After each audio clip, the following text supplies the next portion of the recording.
अस्सलाम वालेकुम जी। आप लोगों से एफवाईपी के हवाले से कुछ बातें शेयर करनी है। और और अक्सर बच्चे पूछते हैं कि अच्छा एफवाईपी कैसा होना चाहिए।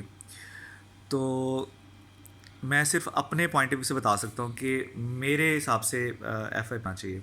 ठीक है। मुझे तकरीबन एफआईपी प्रोजेक्ट्स को डील करते हुए तकरीबन आलमोस्ट 8-9 साल ही हुए हैं।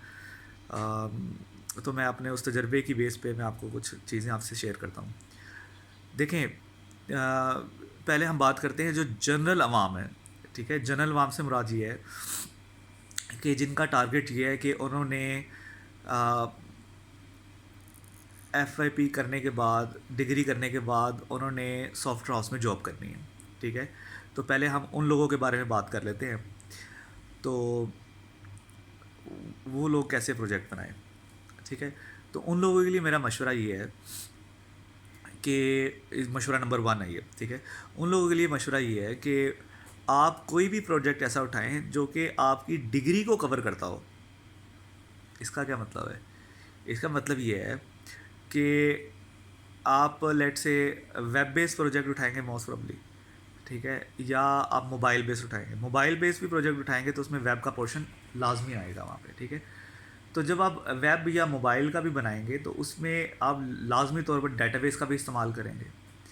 अच्छा, जब डेटाबेस का इस्तेमाल करेंगे तो डेटाबेस के साथ जो आप उसका कोड लिखेंगे, फ्रंट एंड पे कह लें, बैक एंड पे कह लें, तो वो अब आपने जस्ट जिसे हम कहते हैं ना कोर लैंग्वेज में नहीं लिख देना। मिसाल के तौर पर अगर आप पीएचपी में बना रहे हैं, ठीक है, आल्दो कि आपने आपके कोर्स करिकुलम के अंदर जो है वो पीएचपी उस तरह शामिल नहीं है, बट चले अगर आप पीएचपी में बना रहे हैं या जेएसपी में या एएसपी में, तो बजाय इसके कि आप बगैर कोई इंजीनियरिंग प्रिंसिपल के थ्रू बनाएं, आप ऐसा करें कि आपने उसको आ, किसी इन शॉर्ट वर्ड्स किसी फ्रेमवर्क के अंदर बनाना है। ठीक है, अगर आप डॉट नेट में हैं तो डॉट नेट का फ्रेमवर्क ले लें, अगर पीएचपी में है तो पीएचपी का फ्रेमवर्क ले लें, और अगर रूबी ऑन रेल्स पे हैं या जेएसपी पे हैं तो फ्रेमवर्क पे काम करना है। तो उससे होगा क्या कि फ्रेमवर्क आपको फोर्स करेंगे कि आप जो है वो कोड जो है वो एक सिस्टमेटिक वे में बनाएं, एक इंजीनियरिंग प्रिंसिपल को जहन में रखते हुए बनाएं। तो ऑटोमेटिकली आपका ऑब्जेक्ट ओरिएंटेड जो प्रोग्रामिंग है उसकी चीज़ें भी आएंगी, क्योंकि सारे के सारे जो फ्रेमवर्क है वो ऑलमोस्ट ऑब्जेक्ट ओरिएंटेड पैटर्न पे चल रहे हैं।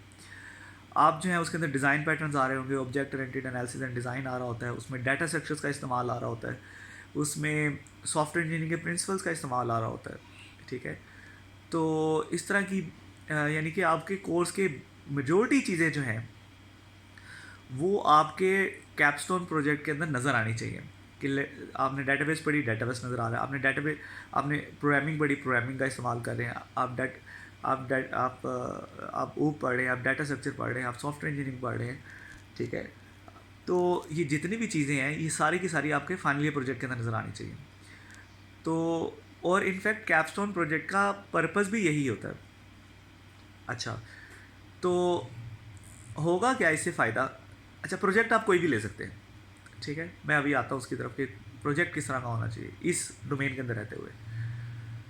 तो इससे फ़ायदा क्या होगा कि जब आप मार्केट में जाएंगे तो और आप कहते हैं कि भाई मैं फ़्रेश हूँ, तो वो आपसे टेक्निकल चीज़ें नहीं पूछते, मतलब आपसे एडवांस चीज़ें नहीं पूछेंगे। आप most probably junior software developer के तौर पर ज्वाइनिंग देंगे। हमारे ज़माने में डायरेक्ट ही सॉफ्टवेयर डेवलपर की सॉफ्टवेयर इंजीनियर की होती थी। आजकल जो है ना वो फ्रेश बंदे को जूनियर सॉफ्टवेयर डेवलपर के तौर पर लेते हैं। तो जो इंटरव्यूअर है वो आपसे कोई एडवांस चीज़ें नहीं पूछेगा। वो आपसे पूछेगा कि अच्छा आपने वेब पढ़ के आए हुए हैं तो आप मुझे बताएं जी। HTML से क्वेश्चन करेगा, CSS से क्वेश्चन करेगा, जावास्क्रिप्ट से क्वेश्चन करेगा, डाटा स्ट्रक्चर से क्वेश्चन करेगा, डाटाबेस से क्वेश्चन करेगा, सॉफ्टवेयर इंजीनियरिंग से क्वेश्चन करेगा, ऊप से क्वेश्चन करेगा। तो यहीं से उसको आइडिया हो जाएगा कि अच्छा बच्चा जो है वो उसके कॉन्सेप्ट्स कितने ठीक हैं, उसने कितना जो पढ़ा है उसके बारे में उसको कितना नॉलेज है। तो उससे आप प्रिडिक्ट कर लेते हैं कि अच्छा ये फ्यूचर के लिए हमारे लिए कितना बेहतर हो सकता है यहाँ पे। ठीक है, तो आप जब ऑफ कोर्स ये चीज़ें कर रहे होते हैं तो आपने लेट से जो मैनेजमेंट की चीज़ें पढ़ी होती हैं वो सारे का सारा उस फेज से गुजरते हैं, तो उनको पता लग जाता है कि अच्छा ये बंदा हमारे लिए कितना फ़ायदेमंद होगा यहाँ पे। ठीक है, और देखा ये गया है कि जो जो जिन लोगों का फिर इंटरव्यू अच्छा होता है वो फिर ज़रूरी नहीं है कि वो इंटर्नशिप पे ही जाएँ, वो बहुत अच्छी सैलरी के ऊपर भी स्टार्ट ले सकते हैं यहाँ पे।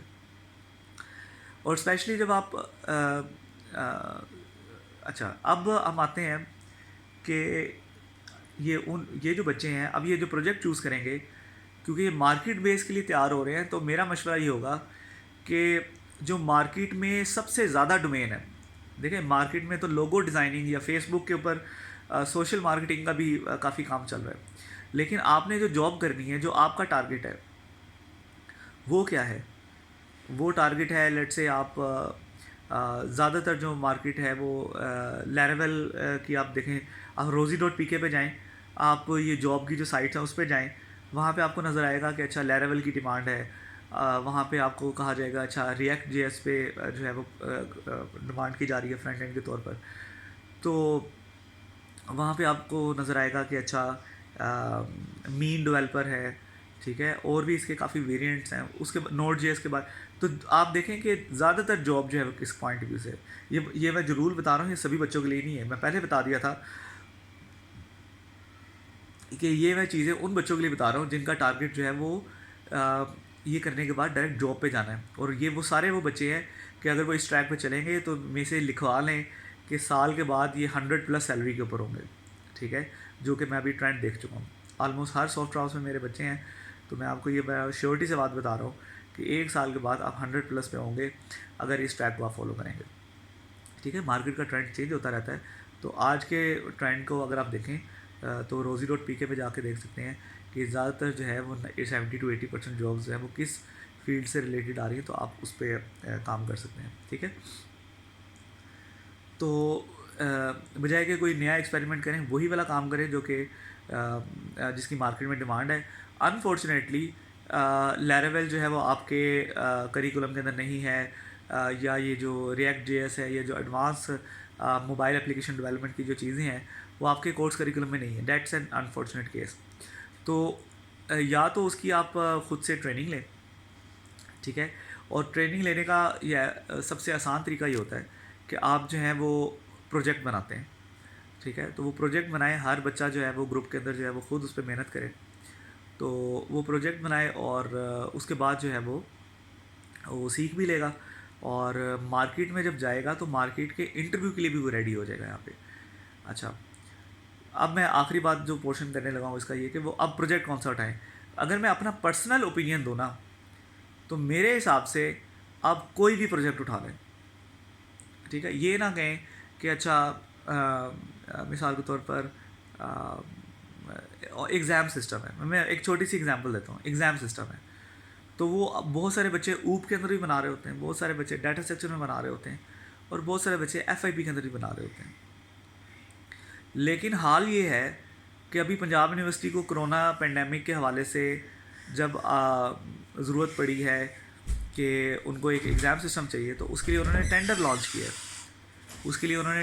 किया है। कि भाई कोई एग्ज़ाम सिस्टम जो है जो कि एमसीक्यू बेस्ड एग्ज़ाम सिस्टम हो वो बना दे। तो अगर ये इसका क्या मतलब क्या है कि जिन भी लोगों ने एग्ज़ाम सिस्टम बनाया है उन्होंने उसको प्रोफेशनली नहीं बनाया, जो रियल एक मार्केट की जो रिक्वायरमेंट होती है उस हिसाब से नहीं बनाया। तो आप छोटा प्रोजेक्ट बनाएं मेरे पॉइंट ऑफ व्यू से, लेकिन उसको प्रोफेशनली बनाएं, ऐसा प्रोफेशनली बनाएं जिसको आप लॉन्च कर सकें। इस लॉन्च वाले पॉइंट ऑफ व्यू से मैं अभी एक और वीडियो आपसे शेयर करूंगा जिसमें जिन बच्चों का टारगेट जो है वो बिज़नेस है और लॉन्च करने के पॉइंट ऑफ व्यू से है, वो भी एक अप्रोच है एफआईपी को करने की। तो बहरहाल आप लोग भी जो है वो इस तरह का प्रोजेक्ट बनाएं कि इसको जो है वो आप एज अ केस स्टडी जो है वो आप अपने पोटेंशियल एम्प्लॉयर को दिखा सकें कि मैंने ये प्रोजेक्ट बनाया है। तो वो करते क्या हैं कि वो जब आपको एक केस स्टडी देखते हैं कि पोर्टफोलियो के अंदर आपने ये प्रोजेक्ट बनाया हुआ है, तो फिर वो आपसे उससे रिलेटेड क्वेश्चन करते हैं कि अच्छा लैरावेल के अंदर आपने ये वाला फ्रेमवर्क यूज़ किया, अच्छा इस वाले फ्रेमवर्क में क्या है ऐसी, तो वो उस हवाले से आपसे क्वेश्चन करते हैं यहाँ पे। तो इंशाअल्लाह ताला इस वाली अप्रोच को लेके चलेंगे। तो जिन बच्चों का जहन ये इस अप्रोच की तरफ जाता है, तो मेरा मशवरा ये होगा कि वो इस वाली अप्रोच को लेके चलें। अच्छा, रह गई बात प्रैक्टिकली, तो वो अगर आप खुद कन्विंस्ड हैं तो आप अपने सुपरवाइज़र को भी कन्विंस कर लेंगे, ठीक है। तो उसकी टेंशन ना लें कि बिल्कुल ही कोई नया प्रोजेक्ट बनाना है, आप अच्छे तरीके से जो भी प्रोजेक्ट बनाएंगे तो वो एक अच्छा खासा टफ चैलेंज होता है। ओके जी।